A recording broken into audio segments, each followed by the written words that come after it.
자, 3장입니다. 3장은 예루살렘이 이제 마지막 장인데요. 예루살렘이 받을 형벌과 보호를 이제 말씀하고 있습니다. 그 3장 1절에 보십시오. 패역하고 더러운 곳 포악한 그 성읍. 어디를 말할까요? 그 성읍이 예루살렘을 얘기하고 있습니다. 자, 3장 2절에 보면요. 지금 스바냐가 이 3장 2절 말씀은요. 스바냐가 요시야에게 하는 여러분 말이라고 보시면 됩니다. 그가 명령을 듣지 아니하며 교훈을 받지 아니하며 여호와를 의뢰하지 아니하며 자기 하나님에게 가까이 나아가지 아니하였도다. 지금 초창기 요시야가 이 종교개혁하기 이전의 그 모습이라고 보시면 됩니다. 3장 3절에 보면요.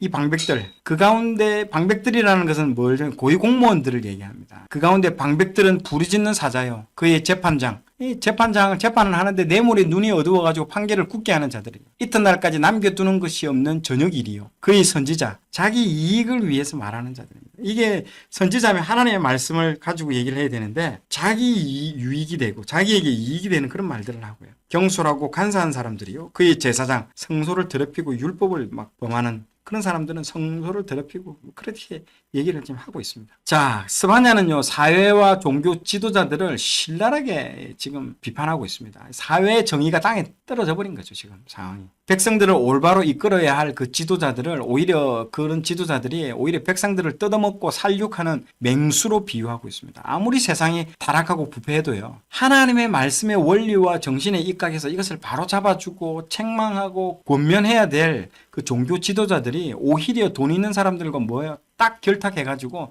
돈 받고 막 율법에 보호해야 될 그 사회적 약자들의 돈을 오히려 뺏고 있습니다. 그리고 뺏고 뜯어먹는다라고 표현하고 있습니다. 근데 그런 기득권층들의 어떤 그 모습들을 신앙적으로 정당화해주는 그런 것들도 막 일상적으로 문화로 나타나온다는 거죠.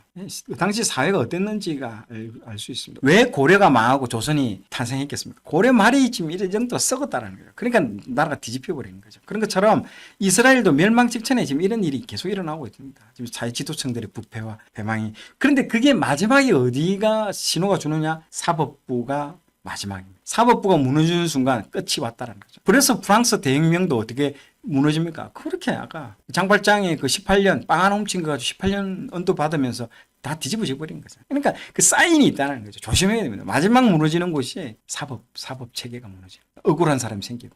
여러분들 가해자가 피해자가 되고 피해자가 가해자 한번 되어 보십시오. 그 억울함이 어디까지 올라간다? 하늘까지 올라가요.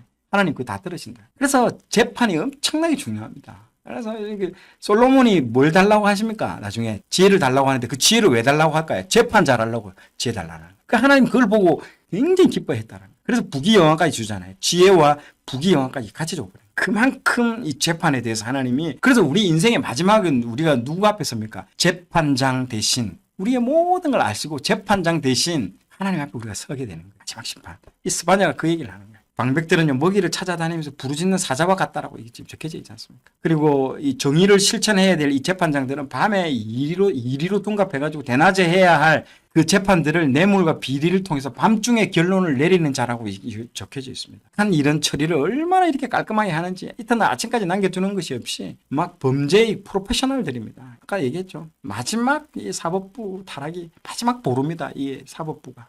정말 이 사법부를 위해서 기도해야 됩니다. 정말 사법부가 이 억울한 사람 없고 약한 자들을 위해서 이 사법제도가 유지될 수 있도록 기도해야 됩니다. 억울한 사람 한 명도 없게. 그래서 이게 레미제라블이라든지 프랑스 혁명 그 이야기가 레미제라블 딴 얘기 하는 게 아니에요. 이 사회가 어떻게 망가지고 또 사회가 한 사람의 용서와 치유를 통해서 그 장발장이 그 통해서 마들렌이라는 그 도시가 구원받잖아요. 그 얘기하는 거예요. 레미제라블의 책이 굉장한 책입니다. 그게. 그러면서 프랑스가 혁명이 왜 일어났느냐. 그리고 한 사람에 의해서 용서받은 한 사람에 의해서 구원받고 부패한 그걸 통해서 나라가 뒤집히고 하는 이런 것들을 보여주고 있는 거예요. 3장 종교 지도자들도 이제 예외가 아니죠. 3장 3절 4절에 보십시오. 그들은 하나님의 종이 아니라 하나님을 이용해서 먹고 사는 사람들이에요. 계시의 말씀을 자기 의견으로 대체하는 자들이며 오히려 성소를 더럽히는 자들이라고 말을 하고 있습니다. 3장 7절에 보십시오. 그러니까 너희들에게 이런 경고를 했는데 만약 너희들이 돌이켰으면 내가 살 길을 주려고 했다는 거예요. 3장 7절에. 그런데 너희들이 어떻게 했다? 붉은색으로 너희들이 부지런하게 계속 악행을 했다는 거죠. 이 악한 일도 늦게라도 천천히 하면 좋겠는데 이 일의 악한 일을 부지런하게 하고 있다는 거예요. 자, 그래서 3장 8절에 보면 그러므로 여러분 그러므로 이런 말들이 나오면 굉장히 그때부터 유심해야 돼요. 내가 왜 심판을 하느냐, 내가 왜 심판하느냐, 그러므로 그 이후에 앞에 이러한 이유가 있었는데 그러므로 내가 이제 심판하겠다. 그러므로 그 하나님의 심판의 정당성을 이제 말하겠다라는 거예요. 사람은 여러분 두 종류의 사람이 있습니다. 징계를 당한 후에 아이고 내가 잘못했구나 하면서 돌이키는 사람이 있고요. 그렇게 막 했는데도 못 깨닫고 하나님을 원망하고 지 맘대로 살다가 가는 사람이 있습니다. 오히려 뭐 하나님은 나한테 이럴 수가 있어요 하면서 오히려 그렇게 하는 사람이 있대요. 이 두 종류의 사람이에요. 돌이켜야 된다는 거예요.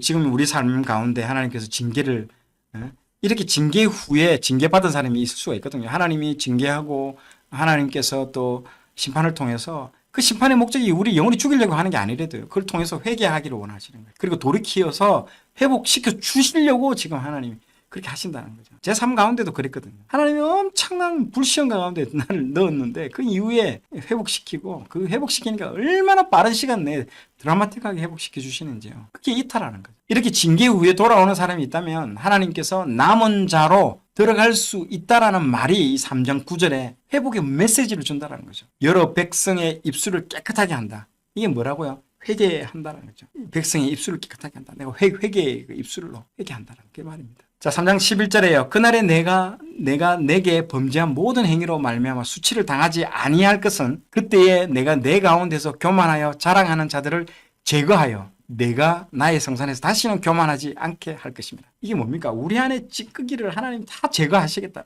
이제 우리를 정금같이 나오게 하겠다는 거죠. 내 안에 불순물을 뭘로 태운다? 불로 태우겠다는 거죠. 내 안에 그러니까 고통스러운 거죠. 그래서 하나님이 나를 아까 이 심판의 때 불로 태우고 징계할 때는요. 얼마나 고통스러운지 모릅니다. 그러나 그 고통을 통해서 나를 새롭게 빚어가시고 회복시키겠다는 거예요. 그래서 이 정금 그리고 우리가 수술할 때 올라가기 싫어하잖아요. 우리는 웬만하면 그냥 뭐 소화제 하나 먹고 아니면 빨간 약 발라가지고 그렇게 처리하려고 하는데 그 정도 선이 아니에요. 어떨 때는요, 때로는 우리가 진짜 고통의 그 수술대, 큰 수술대 위에 올라가지고 배를 갈라야 될 때도 있습니다. 그때는 얼마나 고통스럽습니까? 근데 그러할 때도 필요하다는 거예요. 그래야만이 완전하게 해결되고 회복시켜 줄 수가 있다는 거예요. 13절에 이게 중요한 구절입니다. 남은 자가 나온다는 거죠. 이스라엘의 남은 자, 계속 남은 자. 이스라엘의 남은 자나 나오는데 첫 번째 그 남은 자가 누구라고요? 악을 행하지 않는 자. 두 번째 거짓을 말하지 않는 자. 세 번째 하나님께서 그러니까 이 두 가지 일을 하는데 이 사람들은 하나님께서 그들을 보호해 주실 것이다라고 얘기를 해주고 있습니다. 3장 14절에 보세요. 남은 자들을 또 다른 말로 표현하는 말이 바로 시온의 딸입니다. 시온의 딸. 시온이 따라 노래할지어다. 열방도 하나님께 이제 예배하게 되는 때가 온다는 거죠. 그러나 이것이 끝이 아니라 이게 열방이라는 게 뭡니까? 이게 이스라엘만 돌아오는 게 아니라 모든 열방이 하나님께로 돌아오게 되고 그리고 그 사람들이 함께 하나님께 예배하는 때가 온다는 거죠. 그러나 이것이 끝이 아니고 이 열방들도 궁극적으로 하나님이 예배하게 될 것이다. 하나님을 예배하게 될 것이다. 하나님의 소원함은요. 하나님이 정말 원하는 것은 심판의 메인이 아니라는 거죠. 심판 이후에 그들을 구원할 것이다라는 거죠.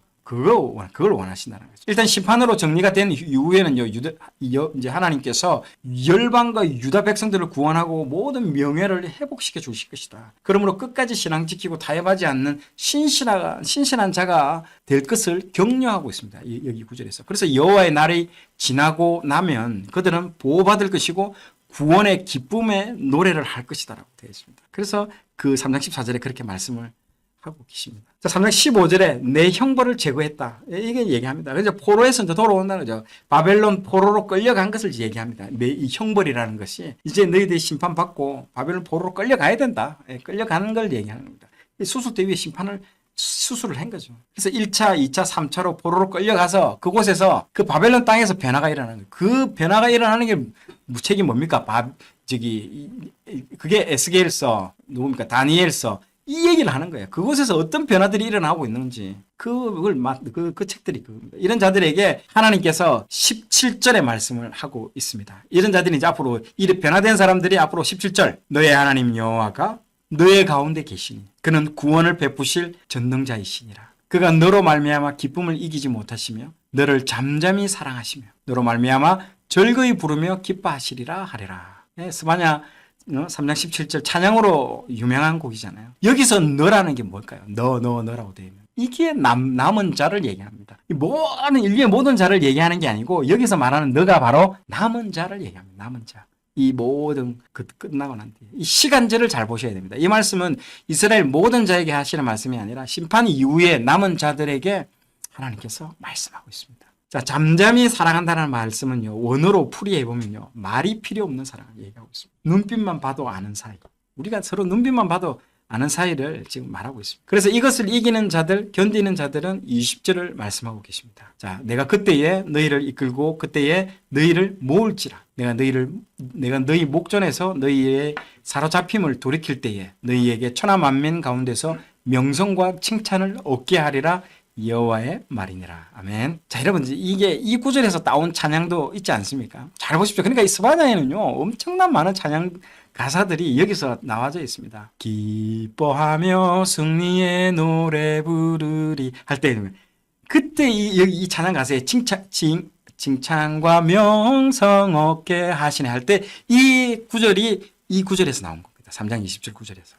여러분, 심판과 징계 후에는요, 승리가 함께 옵니다. 스바냐 책이 무겁고 어둡지만요, 동시에 회복과 승리를 말해주는 책인 것이죠. 제가 책 처음에 소개할 때 이 책이 양면성이 있다고 말한 게 그런 측면에서 이 책이 참 대단한 책이죠. 자, 오늘 내용이 좋았다면 좋아요, 구독 부탁드리겠습니다. 좋아요, 구독, 알림 설정은 콘텐츠 제작에 큰 힘이 됩니다.